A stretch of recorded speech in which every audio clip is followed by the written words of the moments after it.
Hi friends, welcome to Industrial Topic Channel. இன்னைக்கு நம்ம எதை பற்றி பார்க்க போகிறோம்னா வெல்டிங் என்னென்னு பார்க்க போகிறோம், அதோட ஹிஸ்ட்ரியும் பார்க்க போகிறோம். வெல்டிங்னா நம்ம எல்லாத்துக்கும் தெரிஞ்சது தான், ரெண்டு மெட்டீரியலில் ஜாயின் பண்ணுறோம்.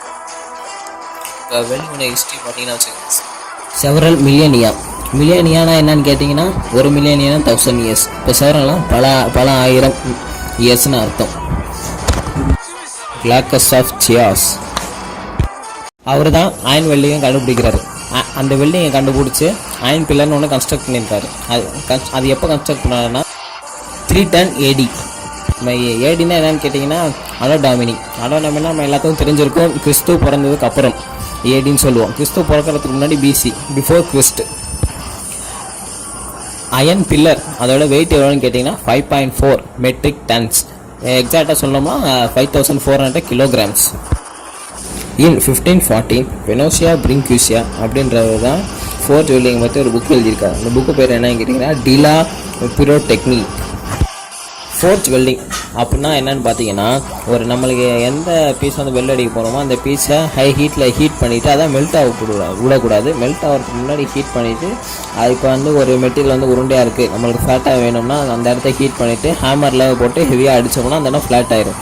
அதே அந்த மெட்டீரியல் வந்து நம்மளுக்கு வந்து பெண்ட் ஆக்கி வேணும்னா ஹீட் பண்ணிவிட்டு அப்படியே நம்ம பெண்ட் பண்ணி நம்ம வந்து யூஸ் பண்ணிக்கலாம். அதான் ஃபோர்ஜ் வெல்டிங்.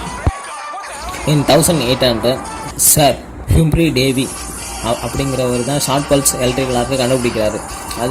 இது வந்து இந்த ஆர்க் வெல்டிங் இருக்குல்ல, அதோட அடித்தளம் ஃபஸ்ட்டு பேசிக் ஸ்டெப்பை தான் கண்டுபிடிக்கிறாரு.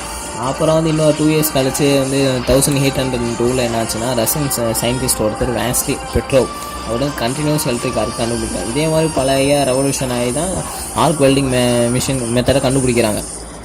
நம்ம அதெல்லாம் பற்றி நம்ம நெக்ஸ்ட் வீடியோவில் பார்ப்போம் ஃப்ரெண்ட்ஸ். அப்புறம் நிறைய டைப் ஆஃப் வெல்டிங் இருக்குது. அதெல்லாம் என்னென்ன டைப்ஸ்னு இப்போ பார்ப்போம். ஆக்சி ஃபியூல் வெல்டிங் ஒன்று இருக்குது, ஷீல்டு மெட்டல் ஆர்க் வெல்டிங் இருக்குது, gas tungsten arc welding, gas metal arc welding, flux cored arc welding, submerged arc welding, electroslag welding, electric resistant welding friends. அப்புறம் இதான் என்னோடய ஃபஸ்ட் வீடியோ. இந்த வீடியோ பிடிச்சிருந்தால் உங்களுக்கு லைக் பண்ணுங்கள், பிடிக்கலாம் டிஸ்லைக் பண்ணுங்கள், அப்புறம் கமெண்ட் பண்ணுங்கள். நெக்ஸ்ட்டு நான் இந்த டாபிக் பேசணும்னு நினைக்கிறீங்களோ அந்த டாப்பிக்கை நீங்கள் கீழே கமெண்ட் பண்ணிங்கன்னா நெக்ஸ்ட் வீடியோ நான் கண்டிப்பாக அதை பேசுகிறேன். அப்புறம் இந்த வீடியோ ஏதாவது தப்பாக பேசியிருந்தா மன்னிச்சிருங்க. கொஞ்சம் ஃபஸ்ட் வீடியோனால கொஞ்சம் அப்படி தட்டு மாதிரி பேசியிருக்கேன். செகண்ட் வீடியோலேருந்து எல்லாம் பர்ஃபெக்டாக பண்ணிடுறேன் ஃப்ரெண்ட்ஸ். அப்புறம் மறக்காமல் இந்த வீடியோவை சப்ஸ்கிரைப் பண்ணிடுங்க, பக்கத்தில் வர பெல் பட்டனை கிளிக் பண்ணிடுங்க. அப்போ தான் நான் அடுத்து போடுற வீடியோ உங்களுக்கு நோட்டிஃபிகேஷனாக வரும்.